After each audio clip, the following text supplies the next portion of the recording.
Hi friends, welcome to Cricket 360. இன்னைக்கு ஐபிஎல்லோட 67th game of the season between Sunrisers Hyderabad versus RCB பற்றி ஒரு match prediction. இது வரைக்கும் 66 கேம்ஸில் 26 கரெக்டாக ப்ரெடிக்ட் பண்ணியிருக்கோம், 38 தப்பாக ப்ரெடிக்ட் பண்ணியிருக்கோம், ஒரு நோ ரிசல்ட் அண்ட் ஒரு கேம் நம்ம வீடியோ அப்லோட் பண்ண முடியல. இந்த மேட்ச் எங்கே நடக்குதுன்னு பார்த்தீங்கன்னா ஹைதராபாத்தில் நடக்குது. ஜென்ரலி இங்கே ஹை ஸ்கோரிங் கேம் நம்ம எக்ஸ்பெக்ட் பண்ணலாம். பிச்சும் வந்து பேட்டிங்க்கே சாதகமாக இருக்கும். 250 அடித்தாலும் ஆச்சரியப்படுறதுக்கு இல்லைங்கிற மாதிரியான பிச்சஸ் தான் வந்து தயார் பண்ணிக்கிட்டு இருக்காங்க. ஆர்சிபியோட பவுலிங்கும் கொஞ்சம் ஸ்ட்ராங்கராக இருக்கிறதுனால கண்டிப்பாக ஸ்லோ பேஸ்ட் விக்கெட்லாம் ரெடி பண்ண மாட்டாங்க. ஒரு 200க்கு மேலே 220 கூட தாண்டுற ஒரு பிச்சை நம்ம இங்கே எக்ஸ்பெக்ட் பண்ணலாம். ரெண்டு டீமையும் கம்பேர் பண்ணி பார்க்க போகும்போது பேட்டிங் வைஸ் ஆன் பேப்பர் வந்து பார்த்திங்கன்னா நிச்சயம் வந்து ஆர்சிபி தான் வந்து சுப்பீரியர் சைட்னே சொல்லலாம்.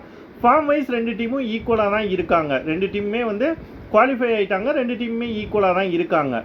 பவுலிங் வைஸ் பார்க்க போகும்போது எகெயின் ஆன் பேப்பர் வந்து ஆர்சிபி தான் மச் ஸ்ட்ராங்கர் சைடு.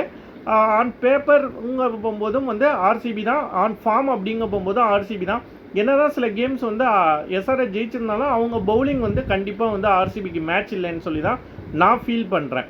ஆல்சோ ரெண்டு டீமோட ஃபார்ம் அப்படின்னு பார்க்க போகும்போது ரெண்டு டீமுமே குவாலிஃபை ஆகிட்டாங்க. ரெண்டு டீமும் டாப் 2ல் இருக்காங்க.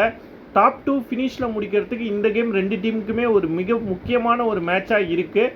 ஹோம் அட்வான்டேஜ் வந்து எஸ்ஆர்எச்சுக்கு இருக்குது. பல ஃபேக்டர்ஸில் வந்து என்ன தான் ஆர்சிபிக்கு சாதகமாக இருந்தாலும் ஹோமில் வந்து எஸ்ஆர்எச் ரொம்பவே நல்லா விளையாடுறாங்க. அவங்க பேட்டிங் வந்து ஹிட் ஆச்சுன்னா வந்து நிச்சயம் ஆர்சிபியை விட ஒரு பெட்டரான யூனிட். ஆன் பேப்பர் வந்து ஆர்சிபி தான் பெட்டர் யூனிட்னாலும் ஒருவேளை ஆன் ஃபார்ம், அதாவது ஒரு ஸ்டார்டிங்லேருந்தே அடிக்க ஆரம்பிச்சிட்டாங்கன்னா ஒரு 240 அடிக்கக்கூடிய ஒரு பேட்டிங் யூனிட் வச்சுருக்காங்க எஸ்ஆர்எச். அந்த மாதிரியான ஒரு பேட்டிங் யூனிட் வந்து நமக்கு ஆர்சிபி கிட்ட கிடையாதுன்னே சொல்லலாம். அவங்க 200 220 ஓகே, பட் 240 அடிக்கிற மாதிரியான பேட்டிங் யூனிட் அவங்க கிடையாது.